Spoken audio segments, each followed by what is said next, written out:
And I'm gonna have the time of my life editing this. Well, hey there, I'm Pauline. Welcome to my summer of 22, having no actual fun sailing, but doing a massive amount of boat work. 5 years ago, I bought my Ranger 28 without knowing much about sailing nor boating in general, but with great determination to learn. Hey, it's me from a distant future. Yeah, it's been, about 27, 28 days since Marbles the cat and I have untied the lines. And we're cruising already, and I'm loving the electric motor, but I gotta explain, because if you did catch my previous video, if not, then I'll put the video somewhere here. I mentioned that this time around the next video would be all about the electric motor refit. I'll be sharing details about the installation while that's still gonna happen. While I was going through these previously unorganized SD cards, I found a ridiculous amount of footage of me ripping out the old diesel engine. So since that does make sense in chronological order, and I needed to get rid of all that footage out of the working editing machine, long story, in order to work on other videos. So I figured it'd be a good opportunity to, while you watch that stuff, I'll share with you why did I decide to go electric. So here we go. As you know, a sailboat's main source of power to get it going comes from its wind-filled sails, but sometimes you need a little extra help, or a lot. This is where an engine comes in handy, particularly when you need to get in and out of tight docking slips. Hitting $1 million boat scares me more than giant waves at sea. Maybe.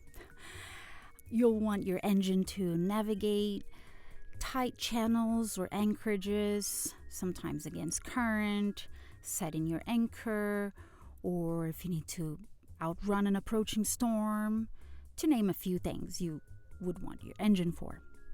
Some people use them for hand warmers. Many sailboats actually do not have an engine, but I'd say the vast majority of cruising boats do.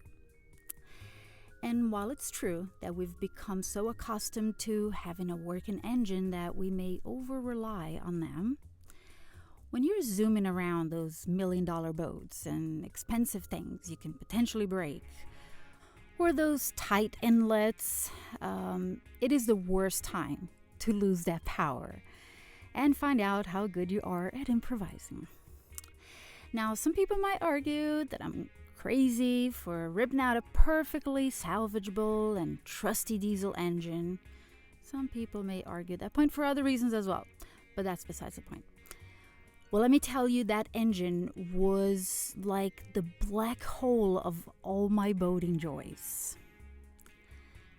By now, you've likely come across footage on the interwebs, blog posts, podcasts, and whatnot of sailors doing their best to stay safe and telling you all about their woes because their trusty old diesel left them hanging at the most crucial time for some particular reason or another. Meet the ghost of Yanmar. Stunning, huh? Now bask in its true colors before I sprayed it with that magical chrome paint. Ready?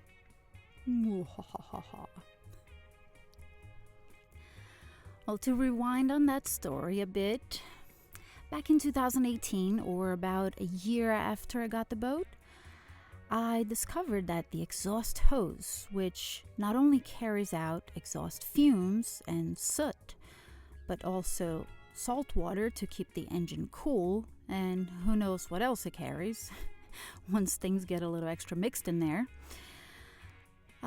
had a large tear through it, and it came off. So as the motor ran, it poured its deadly contents into the lazarette. Why deadly? Well, for an undetermined amount of time before I found out what was going on, the hose was, pumping exhaust fumes into my living quarters, and salt water began filling up the rear of my boat. I have no idea how long that was going on, but at some point, on the way to a gig, I saw extra smoke coming out of the exhaust pipe, which was a clear indication that something was wrong.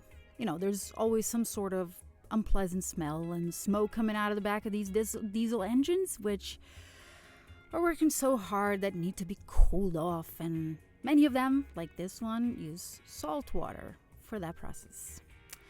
Man, gotta love when seaweed gets stuck somewhere along this line, which leads directly to the back door of your engine. Anyway, back to the engine.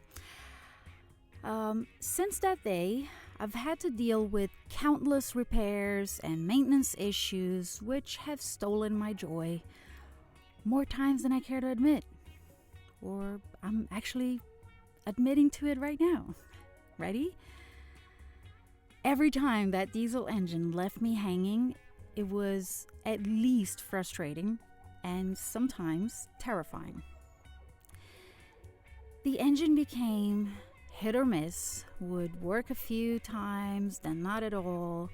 Then a line got caught in a propeller one day. I tried pulling it out, but wasn't able to. Then someone trying to help cut the line, and the leftover got wrapped up so tight around the shaft that put some extra pressure on the motor. I don't know, but chronologically, after that, the engine was more dead than not. So I believe it was the last straw that blew the engine's backbones, or I guess more technically, its head gasket, whose remains I became acquainted with as I was evicting the whole engine off the boat that beautiful day. Make no mistake, before that beautiful day, I've tried everything I learned how to, but it just wasn't working. I've documented attempts to repair the engine, managing to capture some irreplaceable footage. Cherished moments I would long forever. Not really. But I did regrettably lost when I lost my phone in the bilge and found out exactly a half hour and 30 seconds later. They say the iPhone will stand a half hour in the water. Anyway, trust me, all that attempts of repair happened, and I'd love to share with you if I could. I changed the primary and secondary filters a number of times, emptied the whole fuel tank twice, cleaned it out, put new fuel, obviously clean fuel, bled the engine a gazillion times in whatever ordered recommended. Some of these times were assisted by diesel-friendly friends who all told me that diesel engines are all about simplicity, a fuel, a bang, and air. But even they couldn't fix the problem. Thank you to everyone who did try, by the way. I even tried that fancy paint in hopes that it'd help control the rust from the outside and make it pretty. I don't know. Only the latter was a success. What happened is that after it had salt water sloshing for who knows how long all over and around the engine, and I didn't know or think I should have at least tried to clean the salt off and grease it or protect it somehow, the whole thing started rusting badly, and it needed to be entirely reconditioned. All sorts of crap had already traveled inside the engine, and it needed extensive repairs. Then, after all trial and errors, then waiting a few weeks for the only Yanmar authorized mechanics in marine diesel engines in the area to become available that I could find, because this thing is so simple and easy to repair. At which point I had already gotten a quote from Mark at Novolux Yachts, working with Matt of Sunlight Conversions, who ended up doing the actual install, that I said, that's it. It's finally time to go electric. It could have been a combination of things that caused the issue. In any case, the engine was starving for fuel and nothing seemed to work. If you're passionate about diesel motors, do not despair. That Yanmar 2GM20, I don't know, ended up in good hands. Somewhere in Illinois, I think, to an eBay buyer who has a marine engine machine shop there. Yeah, machine shop. I know that some people might disagree with my decision to move away from traditional diesel engines, and I realize this move is not for everyone, and at least not at this time and age. Still cost prohibitive to make the switch, mainly due to energy storage costs. Lithium iron phosphate batteries are what you want, but they're still pricey. But keep an eye out for it seems like prices have been dropping lately. Anyway, I worked hard for it, and I do realize that I'm quite fortunate to have been able to even make this decision when I did, even if by maxing out credit cards for a few months, But since around that exhaust hose incident back in 2018, I had been flirting with the idea of going electric.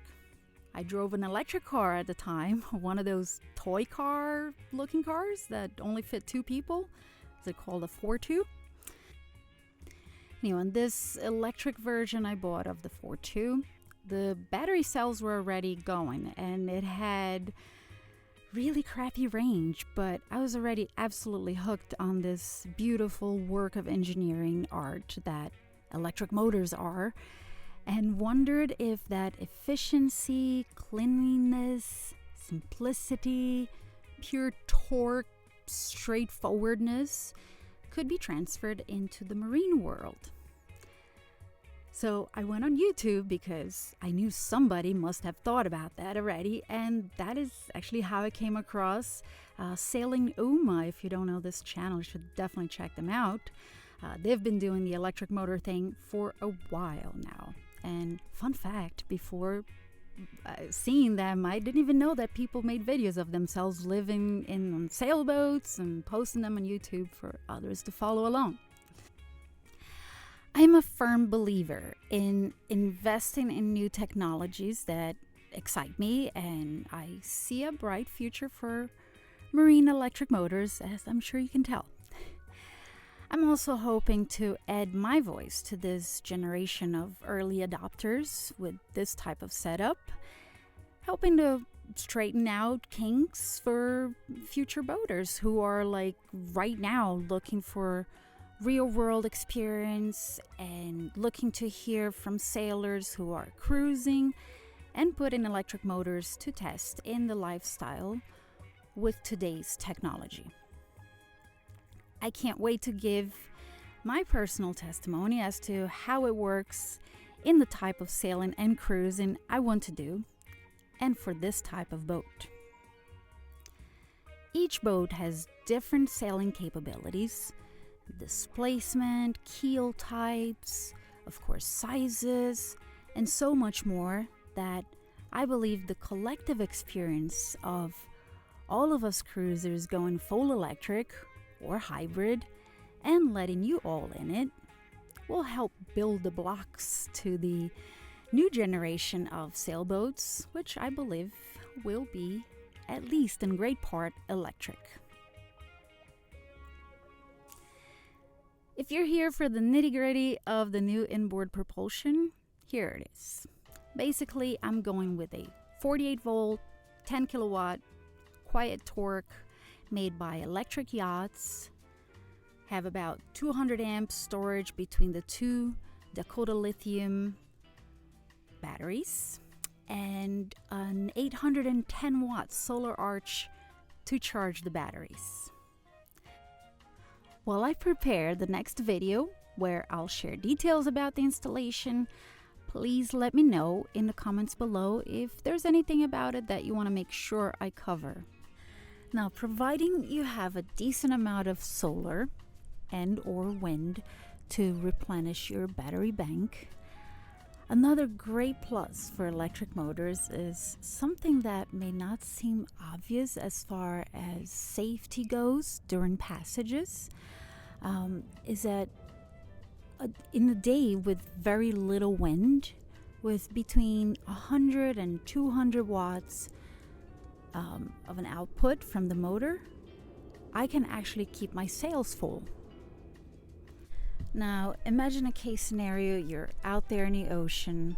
There's a storm coming behind you a few days away, and very little wind. That little bit of wind could at least keep you moving away from the storm, but the following seas are making your sails flog, slowing you down and beating your sails up. Scenario I'm sure is familiar to a lot of cruisers. At which point, captains face the decision to either keep making 1 or 2 knots in the direction of choice, hopefully, while wearing out sails and gear, and in many cases, sanity, or turn on the smelly and loud dinosaur burning machine found in most boats today, and we've learned so much to rely on until we can't. That about 200 watt gentle push from an electric motor instead can accomplish a lot of fun things, which include preventing sails from flogging and making your gear last longer, getting you going with an odorless, virtually inaudible, steadying nudge. Gee, it could prevent sailors from losing their minds while stuck in the doldrums. Or at least some sailors. I'm sure others will lose their mind regardless. So how long would that last you? The range, right? It really depends on your setup, how fast you're trying to go, and your present location in time and space, which will determine how fast you can replenish your battery bank. A very small output like that of pure torque could last me, again with this boat, up to 20 hours with absolutely no sun to recharge, which is really not likely, right, to happen. Again, the gentle nudge not taking my motor anywhere near its full throttling power. If I push that beast of a throttle all the way in, it'll last me only a few hours while trying to push the boat over its hull speed and be a waste of energy. Now, still in that passage scenario, right? Still recognizing possible variables, including currents and hours of sunlight available. It'll likely have available a certain amount of sun, right? Because there's very little wind, there's generally at least a little bit of sun, in which case I could simply keep going nonstop during the day. I have about 800 watts of solar, so that could be, up to that could be coming in. And if I'm only given 200, I could save a little bit for the night. Anyway, another fun thing to consider is the how we will be getting out of the way of the storms, how we will time those bridge openings, the how we're gonna plow through inlets and channels that matter a lot to me. After all, why did we choose this lifestyle if it wasn't for enjoying it? Let me tell you, it feels great to have a squeaky clean bilge and no oil or no fuel residues around my boat anymore. Now back to that hot, rolly passage of tiny wind, a few days away from the storm. Whatever woof of air's coming from that system chasing you is also bringing you your own exhaust fumes right back into your cockpit and or cabin. So much for sailing lets us fill our lungs with fresh air, hear the birds saying. Of course, it's impossible to tell the level of aggravation that any of this could bring to any of us, And while I'm at it, please let me insert here for you hashtag first world problems. But I am sensitive to smells and noises, and yes, lack of fresh air and silence when desired has a special way of affecting my quality of life. Every time I'm around a diesel burning engine, be it stuck in traffic behind a truck or a school bus, or I get a teensy headache, then I grab whatever fabric, my shirt or something to hide my nose. It's true. Geez, imagine all these kids, little kids in school waiting to go home and standing next to those freaking buses warming up. Anyway, happy thoughts.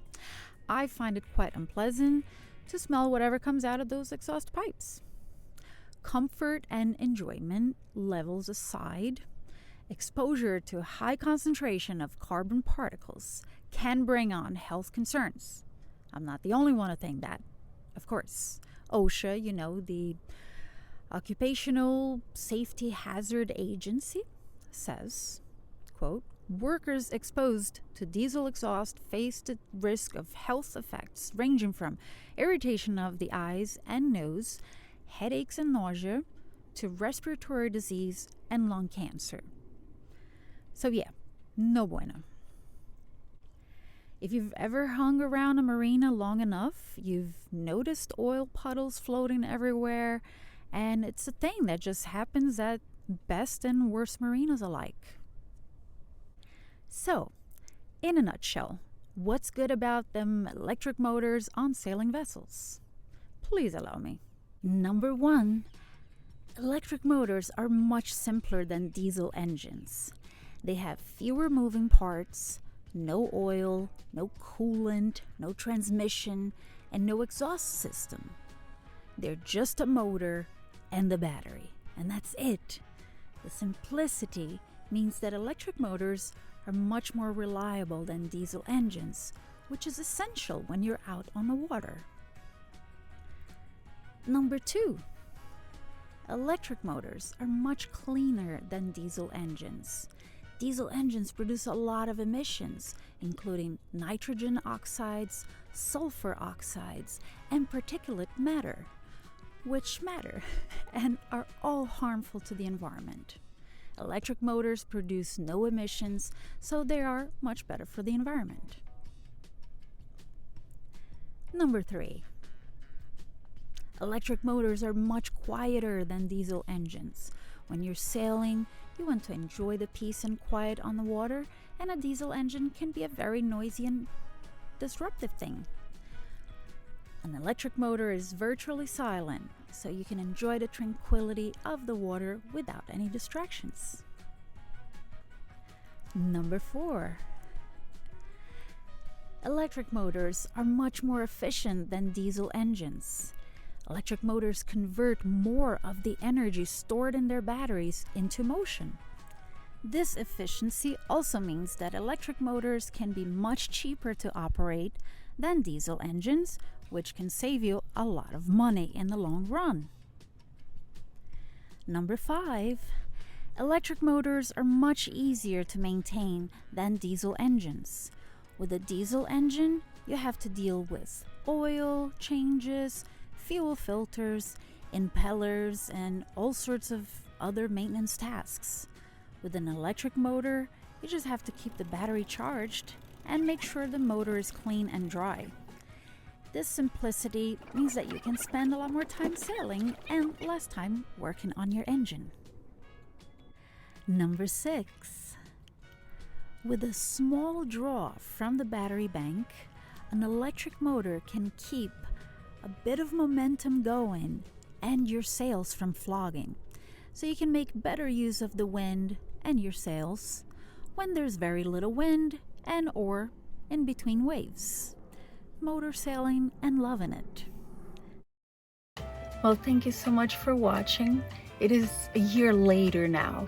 I'm hoping the next video is not going to take this long for me to share, and we are loving the electric motor, but we'll talk about that later. And that's Marbles. We'll talk about him later.